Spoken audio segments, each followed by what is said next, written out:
Indus TMT presents ನಾನು Ayodhya. Indus 555 DTMT. Indus ಒಳಗೆ ನೆಮ್ಮದಿ ಹೊರಗೆ. Co-powered by Starlight. Fall in love with your home.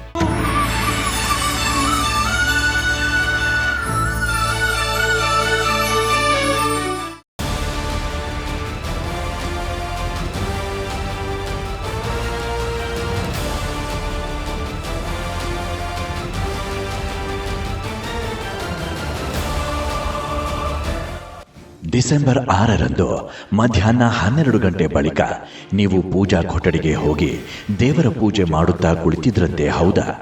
ಹೀಗೆ ಅಂದಿನ ಪ್ರಧಾನಿ PV ನರಸಿಂಹರಾವ್ಗೆ ಅವರ ಖಾಸಾ ದೋಸ್ತ್ ಪತ್ರಕರ್ತ ನಿಖಿಲ್ ಚಕ್ರವರ್ತಿ ಕೇಳಿದ್ದರು. ಬಾಬ್ರಿ ಮಸೀದಿ ಧ್ವಂಸವಾದ 3ನೇ ದಿನ ನರಸಿಂಹರಾವ್ ಅವರನ್ನು ಅವರ ದೆಹಲಿಯ ನಿವಾಸದಲ್ಲಿ ಕೆಲವು ಆಪ್ತರ ಜೊತೆ ನಿಖಿಲ್ ಭೇಟಿಯಾಗಿದ್ರು. ಆ ಪ್ರಶ್ನೆಗೆ ರಾವ್ ಮುಖ ಕೆಂಪಾಗಿತ್ತು.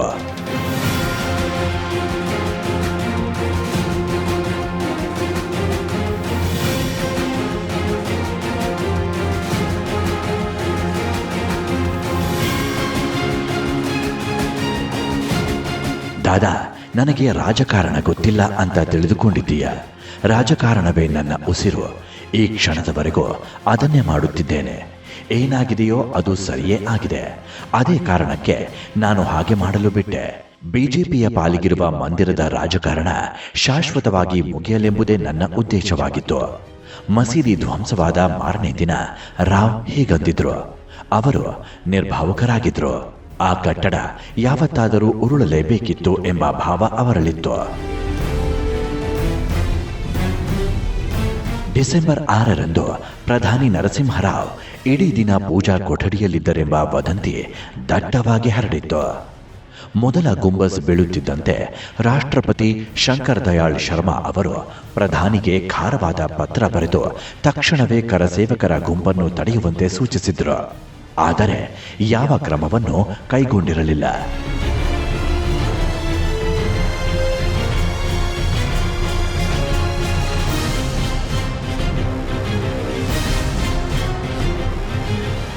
ಮಸೀದಿ ಉರುಳಿದ ಸುದ್ದಿ ಹರಡುತ್ತಿದ್ದಂತೆಯೇ ದೇಶ ಹೊತ್ತಿ ಉರಿಯುತ್ತಿತ್ತು.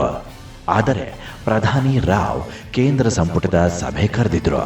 ಸಂಜೆ 6 ಗಂಟೆಗೆ ಎಲ್ಲವೂ ಮುಗಿದ ಮೇಲೆ ಆ ಸಭೆಯಲ್ಲಿ ಉತ್ತರ ಪ್ರದೇಶ ಸರ್ಕಾರವನ್ನು ಬರ್ಖಾಸ್ತು ಮಾಡುವ, ಅಲ್ಲಿ ರಾಷ್ಟ್ರಪತಿ ಆಳ್ವಿಕೆಯನ್ನು ಹೇರುವ ನಿರ್ಧಾರವನ್ನು ಕೈಗೊಳ್ಳಲಾಗಿತ್ತು. ಕೇಂದ್ರ ಸಚಿವ ಸಂಪುಟ ಸಭೆಯ ನಿರ್ಣಯ ಬಾರದೆ ರಾಷ್ಟ್ರಪತಿಯು ಏನೂ ಮಾಡುವ ಹಾಗಿರಲಿಲ್ಲ.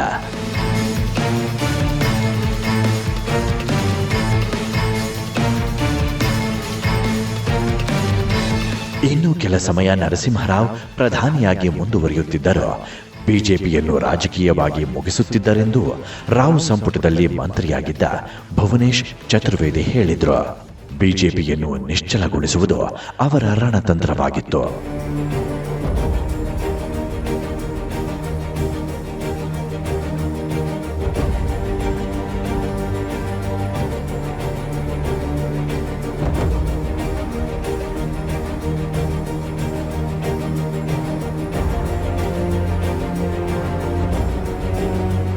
ದಕ್ಷಿಣ ಭಾರತದ ಮೊದಲ ಪ್ರಧಾನಿ ಎಂಬ ಹೆಗ್ಗಳಿಕೆ ಪಡೆದವರು ಪಾಮೂರ್ ಪಪರ್ತಿ ವೆಂಕಟ ನರಸಿಂಹರಾವ್. ಜೊತೆಗೆ ಭಾರತದ ರಾಜಕಾರಣದ ಚಾಣಕ್ಯನೆಂಬ ಬಿರುದು ಅವರಿಗಿತ್ತು. ಅಯೋಧ್ಯೆ ಸಮಸ್ಯೆ ಬಗೆಹರಿಸಲೆಂದೇ ಪ್ರಧಾನಿ ರಾವ್ ಗೃಹ ಖಾತೆ, PMO ಮತ್ತು ಕಾನೂನು ಇಲಾಖೆ ಅಧಿಕಾರಿಗಳನ್ನೊಳಗೊಂಡ ಅಯೋಧ್ಯೆ ಸೆಲ್ನ ಸ್ಥಾಪಿಸಿದ್ರು. ಅಯೋಧ್ಯೆಯ ಇತಿಹಾಸ, ಚರಿತ್ರೆ, ದಾಳಿಗಳು, ಕೋರ್ಟ್ ವಿಚಾರಗಳು, ರಾಜಕಾರಣ ಇತ್ಯಾದಿಯ ಇಂಚಿಂಚು ಮಾಹಿತಿಯು ಅವರಿಗೆ ಗೊತ್ತಿತ್ತು.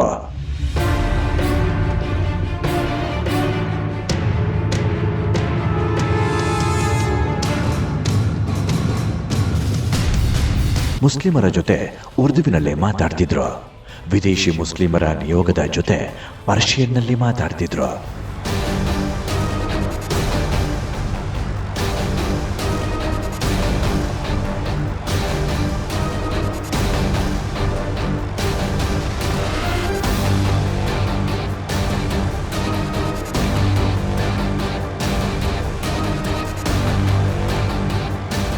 ಮಸೀದಿ ಧ್ವಂಸಕ್ಕೂ ಮುನ್ನ ಮಾಜಿ IPS ಅಧಿಕಾರಿಯಾಗಿ ಬಳಿಕ ಸಂತನಾಗಿ ಆಧ್ಯಾತ್ಮಿಕ ಗುರುವೆಂದು ಆಂಧ್ರದಲ್ಲಿ ಪ್ರಖ್ಯಾತರಾಗಿದ್ದ ಶಿವಾನಂದ ಮೂರ್ತಿಯವರನ್ನು ನರಸಿಂಹರಾವ್ ಭೇಟಿಯಾಗಿದ್ರು. ಇದೇ ಶಿವಾನಂದ ಮೂರ್ತಿಯೇ ಹಿಂದೊಮ್ಮೆ ನೀವು ಪ್ರಧಾನಿಯಾಗುತ್ತೀರೆಂದು ಭವಿಷ್ಯ ನುಡಿದಿದ್ರು. ಈಗ ರಾವ್ ಬಾಬ್ರಿ ಮಸೀದಿಯ ಕಥೆ ಏನಾಗಬಹುದು ಗುರುಜಿ ಅಂತ ಕೇಳಿದ್ರು. ಅದಕ್ಕೆ 2 ಕಣ್ಮುಚ್ಚಿ ಕೆಲ ಹೊತ್ತು ಕಳೆದ ಬಳಿಕ ಗುರುಜಿ ಹೇಳಿದ್ರು, ನನಗೆ ಅದು ಅಲ್ಲಿ ಕಾಣಿಸುತ್ತಿಲ್ಲ ಅಂತ. ಅಂದಿನಿಂದ ಭವಿಷ್ಯದಲ್ಲಿ ಬಾಬ್ರಿ ಮಸೀದಿ ಅಲ್ಲಿರುವುದಿಲ್ಲ ಎಂಬ ಗುರೂಜಿ ಮಾತೆ ರಾವ್ ಮನಸ್ಸಿನೊಳಗೆ ಗಟ್ಟಿಯಾಗಿತ್ತು.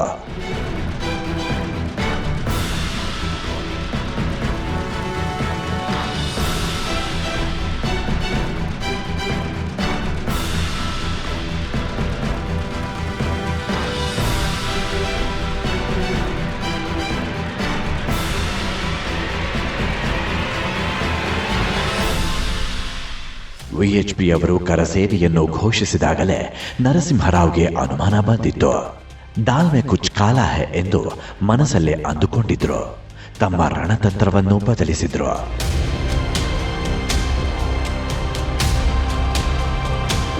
ವಿವಾದಿತ ಕಟ್ಟಡದ ರಕ್ಷಣೆಗಾಗಿ 1992ರ ನವೆಂಬರ್ 23ರಂದು NICಯ ಸಭೆಯನ್ನು ಕರೆದಿದ್ರು. ಆ ಸಭೆಯಲ್ಲಿ ಅಯೋಧ್ಯೆಗೆ 20,000 ಕೇಂದ್ರೀಯ ಪಡೆಯನ್ನು ಕಳುಹಿಸುವ ನಿರ್ಧಾರ ಕೈಗೊಂಡಿದ್ರು. ಸ್ವಾತಂತ್ರ್ಯ ನಂತರ ಅಷ್ಟೊಂದು ಸೇನಾ ತುಕಡಿಯನ್ನು ಯಾವ ಕಾರ್ಯಾಚರಣೆಯಲ್ಲೂ ಬಳಸಿಕೊಂಡಿರಲಿಲ್ಲ.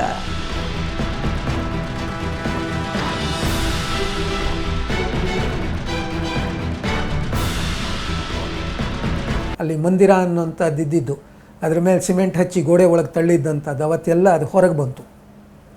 ಇದನ್ನು ಕೂಡ ಅವತ್ತಿದ್ದಂಥ ಕೆಲವು ಇತಿಹಾಸಕಾರರು ತೋರಿಸಿದ್ರು. ಆದರೆ ಇಷ್ಟೆಲ್ಲ ಸಾಕ್ಷಿ ಕೊಟ್ಟ ಮೇಲೂ ಈ ವಾಮಪಂಥೀಯ ಬುದ್ಧಿಜೀವಿಗಳು ಮತ್ತೆ ಮುಸ್ಲಿಂ ಸಮಾಜದ ದಾರಿ ತಪ್ಪಿಸುವಂಥ ಒಂದು ಪ್ರಯತ್ನವನ್ನೇ ಮಾಡಿದ್ರು. ಅಲ್ಲಿ ಮಂದಿರವೇ ಇರಲಿಲ್ಲ, ಅದು ಕೇವಲ ಮಸೀದಿಯನ್ನು ಒಡೆದು ಹಾಕಿದ್ರು ಅನ್ನೋಂಥ ಒಂದು ಸುಳ್ಳು ಪ್ರಚಾರವನ್ನು ಅವತ್ತು ಬಹಳ ದೊಡ್ಡ ಪ್ರಮಾಣದಲ್ಲಿ ಮಾಡಿದ್ರು. ಈ ಕಟ್ಟಡ ಧ್ವಂಸ ಆದ ಮೇಲಿಂದ ತಿರುಗಿ ಅಲ್ಲಿ ರಾಮ ಮಂದಿರ ಅನ್ನುವಂಥದ್ದಲ್ಲೇ ಇತ್ತು. ಅದೇ ಜಾಗದಲ್ಲಿ ರಾಮಲಲ್ಲಾನಿಟ್ಟು ತಕ್ಷಣ ಒಂದು ತಾತ್ಕಾಲಿಕವಾದಂತಹ ಒಂದು ಸಣ್ಣ ಮಂದಿರ ನಿರ್ಮಾಣ ಮಾಡಿ ಅದಕ್ಕೊಂದಷ್ಟು ಪ್ಲಾಸ್ಟಿಕ್ ಶೀಟ್ ಹಾಕಿ ಒಂದು ಮಂದಿರ ನಿರ್ಮಾಣ ಮಾಡಿ ಅಲ್ಲಿ ಇಟ್ಟಿದ್ದರು. ಆದರೆ ಹಿಂದೂ ಸಮಾಜದ ಆಕಾಂಕ್ಷೆ ಇದ್ದಂಥದ್ದು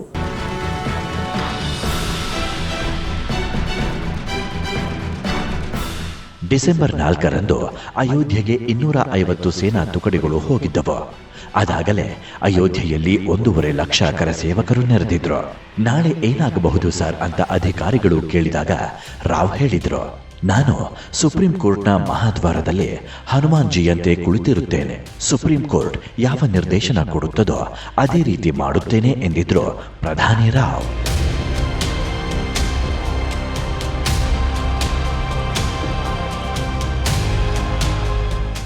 ಬಾಬ್ರಿ ಮಸೀದಿ ಧ್ವಂಸವಾದ ದಿನ ಬೆಳಗ್ಗೆ ಪ್ರಧಾನಿ ಕಚೇರಿಯ ವಿಶೇಷ ಕರ್ತವ್ಯಾಧಿಕಾರಿ ಶಾಪಿಂಗ್ಗೆ ಅಂತ ಹೊರಗೆ ಹೋಗಿದ್ರು. ಕೇಂದ್ರ ಗೃಹ ಇಲಾಖೆ ಕಾರ್ಯದರ್ಶಿ ಮಾಧವ ಗೋಡ್ಬೋಲೆ ಪತ್ನಿಯ ಜೊತೆ ಮದುವೆ ಸಮಾರಂಭದಲ್ಲಿ ಭಾಗವಹಿಸಿದ್ರು. PV ನರಸಿಂಹರಾವ್ ಮಾತ್ರ ಇಡೀ ದಿನ ಗುಪ್ತಚರ ಇಲಾಖೆ, ಗೃಹ ಇಲಾಖೆಯ ಹಿರಿಯ ಅಧಿಕಾರಿಗಳ ಜೊತೆ ನಿರಂತರ ಸಂಪರ್ಕದಲ್ಲಿದ್ರು, ಚಡಪಡಿಸುತ್ತಿದ್ರು.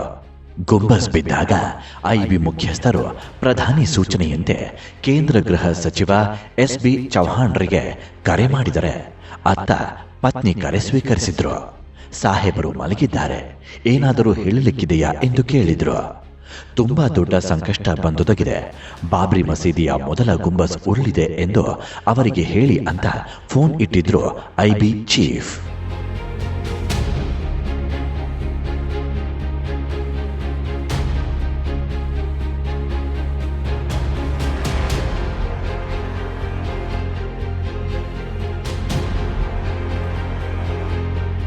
ಸಂಜೆ 6 ಗಂಟೆಗೆ ದೆಹಲಿಯ 7 ರೇಸ್ ಕೋರ್ಸ್ ರಸ್ತೆಯ ಪ್ರಧಾನಿ ನಿವಾಸದಲ್ಲಿ ಕೇಂದ್ರ ಸಚಿವ ಸಂಪುಟ ಸಭೆ ನಡೆಯುತ್ತಿತ್ತು.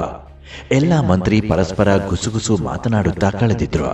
15 ನಿಮಿಷದ ಬಳಿಕ ಸಚಿವ ಎಂಎಲ್ ಪೋತೆದಾರ್ ಸಭೆಗೆ ಆಗಮಿಸಿದ್ರು. ಕ್ಯಾಬಿನೆಟ್ ಮೀಟಿಂಗ್ ಹಾಲ್ ಪ್ರವೇಶಿಸುತ್ತಿದ್ದಂತೆಯೇ ಪೋತೆದಾರ್ ಪ್ರಶ್ನಿಸಿದ್ರು, ಯಾಕೆ ಇಷ್ಟು ತರಾತುರಿಯಲ್ಲಿ ಸಭೆ ಕರೆದಿದ್ದೀರಿ ಅಂತ. ಕೇಂದ್ರ ಸಚಿವ ಪೋತೆದಾರ್ಗೆ ವಿಷಯವೇ ಗೊತ್ತಿರಲಿಲ್ಲ.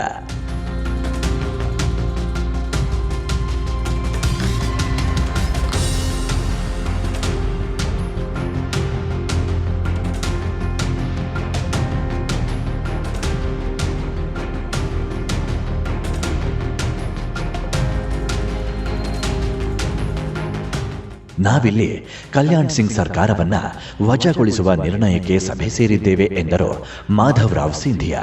ಪ್ರಧಾನಿ ರಾವ್ ಡ್ಯಾಮೇಜ್ ಕಂಟ್ರೋಲ್ ಮೋಡ್ನಲ್ಲಿದ್ದರು. ಆದರೆ ಆ ವೇಳೆಗಾಗಲೇ ಉತ್ತರ ಪ್ರದೇಶದ ಸಿಎಂ ಕಲ್ಯಾಣ್ ಸಿಂಗ್ ರಾಜೀನಾಮೆ ನೀಡಿಯಾಗಿತ್ತು. ರಾಷ್ಟ್ರಪತಿ ಶಂಕರ್ ದಯಾಳ್ ಶರ್ಮಾ ಆ ಪತ್ರಕ್ಕೆ ಸಹಿಯನ್ನು ಹಾಕಿದ್ರು.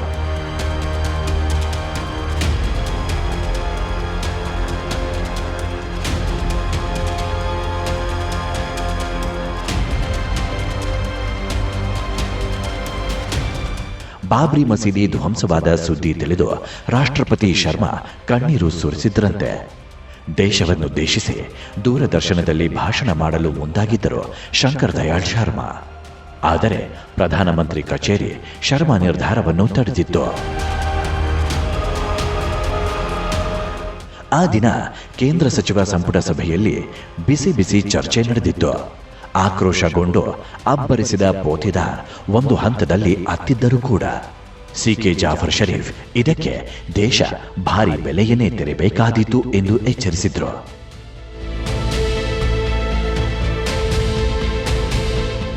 Let us not go into who is right, who is wrong. I have borne all the criticism from friends, from other parties. I am only trying to place some facts. In spite of the facts, if there had been betrayal, a betrayal is something which is never detected. A conspiracy is something which comes to light much later, when only hindsight functions. Indira ji would not have been assassinated, Rajiv ji would not have been assassinated if the knowledge about the conspiracy had been available earlier. Now this is one of those mishaps where it has happened. Nobody can say that he is impeccably right. No plan can be absolutely 100% foolproof. You get everything, but you don't get magistrates.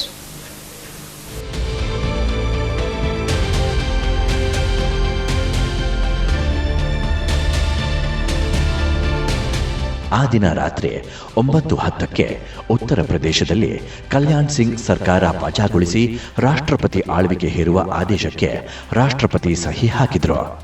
ವ್ಯಂಗ್ಯವೆಂದರೆ ಅದಕ್ಕೂ 2-3 ಗಂಟೆ ಮೊದಲೇ ಕಲ್ಯಾಣ್ ಸಿಂಗ್ ರಾಜೀನಾಮೆ ನೀಡಿದ್ರು.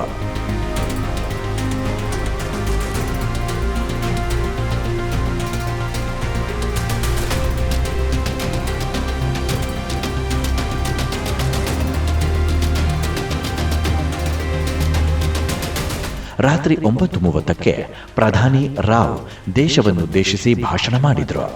ಸಂಜೆ ಪ್ರಧಾನಿಯನ್ನು ಭೇಟಿಯಾದ Muslim ನಿಯೋಗದ ಅದೇ ಸ್ಥಳದಲ್ಲಿ ಮಸೀದಿ ಕಟ್ಟುವ ಭರವಸೆ ನೀಡಿದ್ರು ರಾವ್. ಆದರೆ ಯಾವುದೂ ಕಾರ್ಯರೂಪಕ್ಕೆ ಬರಲಿಲ್ಲ. ಬದಲಿಗೆ ಡಿಸೆಂಬರ್ 6 ಮತ್ತು 7ರ ರಾತ್ರಿ ಮಸೀದಿ ಧ್ವಂಸವಾದ ಸ್ಥಳದಲ್ಲಿ ಟೆಂಟ್ ಕಟ್ಟಿ ರಾಮನ ಮೂರ್ತಿಯನ್ನು ಸ್ಥಾಪಿಸಲಾಗಿತ್ತು. ಆ ಹೊತ್ತಿಗೆ ರಾಷ್ಟ್ರಪತಿ ಆಡಳಿತವಿದ್ದರೂ ಈ ಪ್ರಯತ್ನಗಳನ್ನು ತಡೆಯುವ ಕೆಲಸವಾಗಲೇ ಇಲ್ಲ.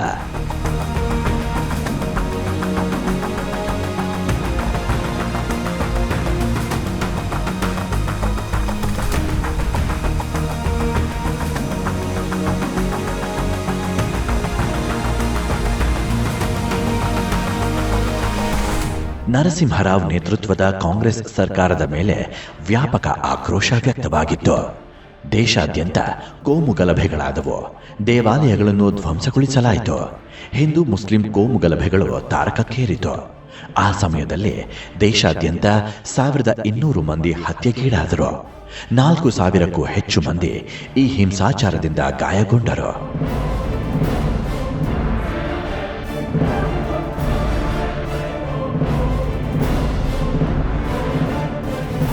ಬಾಬ್ರಿ ಮಸೀದಿ ಧ್ವಂಸದ ಪರಿಣಾಮವನ್ನು ಊಹಿಸಲಿಕ್ಕೂ ಆಗುವುದಿಲ್ಲ. ದೇಶದ ಆರ್ಥಿಕ ರಾಜಧಾನಿ ಮುಂಬೈ ಹೊತ್ತಿ ಉರಿದಿತ್ತು. ಮುಸ್ಲಿಮರು ನಡೆಸಿದ ಪ್ರತಿಭಟನೆ ಹಿಂಸಾಚಾರಕ್ಕೆ ತಿರುಗಿತ್ತು. ಮಾರ್ಚ್ 12ರಂದು ಮುಂಬೈಯಲ್ಲಿ ಸರಣಿ ಬಾಂಬ್ ದಾಳಿಗಳಾದವು. ಹೋಟೆಲ್ಗಳು, ಬ್ಯಾಂಕ್ ಕಚೇರಿಗಳು, ಮಾರ್ಕೆಟ್ ಸೇರಿದಂತೆ ಹಲವು ಕಡೆ ಬಾಂಬ್ ದಾಳಿಗಳಾಗಿತ್ತು. ಬಾಂಬ್ ದಾಳಿಗೆ 257 ಮಂದಿ ಸಾವಿಗೀಡಾದರೆ 1400 ಮಂದಿ ಗಾಯಗೊಂಡರು. ಈ ದಾಳಿಯಲ್ಲಿ ದಾವೂದ್ ಇಬ್ರಾಹಿಂ ಮತ್ತು ಮೆಮೋನ್ ಭಾಗಿಯಾಗಿದ್ದ ಅಂತ ಸರ್ಕಾರವೇ ನೇಮಿಸಿದ ತನಿಖಾ ಆಯೋಗದ ವರದಿ ನೀಡಿತ್ತು. ಉಗ್ರರ ಆವಾಸ ಸ್ಥಾನವಾಗತೊಡಗಿತು ಭಾರತ. ಒಂದೆಡೆ ಮುಸ್ಲಿಂ ಭೂಗತ ದೊರೆಗಳು ಚಿಗಿತುಕೊಂಡರೆ ಇನ್ನೊಂದೆಡೆ ಹಿಂದೂ ಭೂಗತ ದೊರೆಗಳನ್ನು ಕೂಡ ಪೋಷಿಸಲಾಯಿತು. ಇಂಡಿಯನ್ ಮುಜಾಹಿದ್ದೀನ್ ಎಂಬ ಜಿಹಾದಿ ಗ್ರೂಪ್ಗಳು ಭಾರತದಲ್ಲಿ ನೆಲೆಯೂರಿದ್ವು.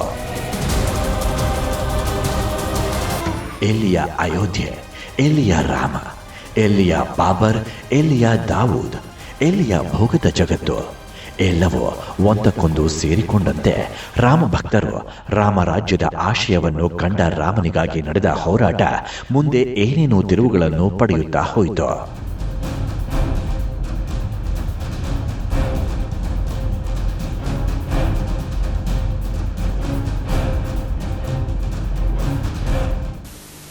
If there is a party which takes to arms, for instance, if the candidate of one party has an AK-47 and moves with it, and the other candidate has nothing, it is an unequal fight. If a party takes Ram as the spokesman of the party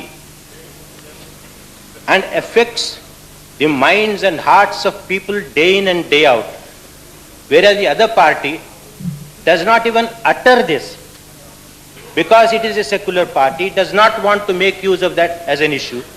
Now it is again an unequal fight. And the Constitution does not, in my view, allow unequal fights. The field has to be even for both teams. ನಾನು ಅಯೋಧ್ಯೆ ಚಿಂತಾಕ್ರಾಂತವಾಗಿದ್ದೆ.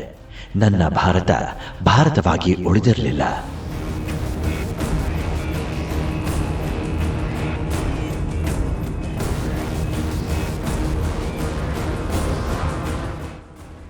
ಅಯೋಧ್ಯೆಯಲ್ಲಿ ನಡೆದ ಧ್ವಂಸದ ಅನುರಣನ ಭಾರತದ ಪ್ರತಿ ಹಳ್ಳಿ, ನಗರ, ಮಹಾನಗರಗಳಲ್ಲಿ ಕಾಣಿಸಿತ್ತು.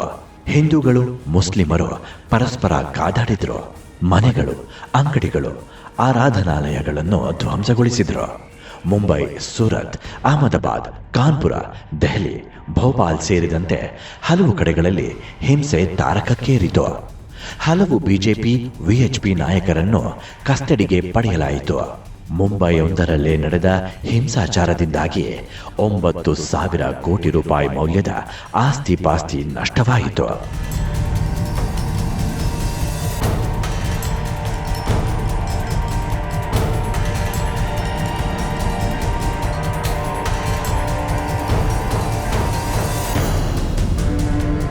Pakistan, Bangladesh, Saudi Arabia, Britain ಸೇರಿದಂತೆ ಹಲವು ದೇಶಗಳಲ್ಲೂ ಹಿಂದೂಗಳ ಮೇಲೆ ದಾಳಿಗಳಾದವು.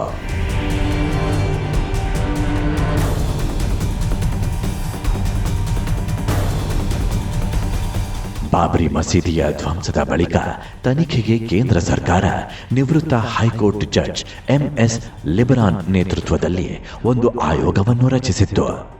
399 ವಿಚಾರಣೆಗಳು ನಡೆದು 16 ವರ್ಷಗಳ ಬಳಿಕ ಆ ಆಯೋಗವು 1029 ಪುಟಗಳ ವರದಿಯನ್ನು ನೀಡಿತ್ತು.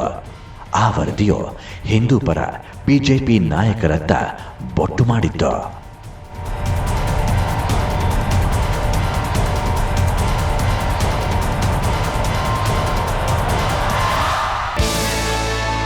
ಇಂಡಸ್ ಟಿಎಂಟಿ ಪ್ರೆಸೆಂಟ್ಸ್ ನಾನು ಅಯೋಧ್ಯ. Indus 555 DTMT. ಇಂಡಸ್ ಒಳಗೆ ನೆಮ್ಮದಿ ಹೊರಗೆ. Co-powered by Starlight. Fall in love with your home.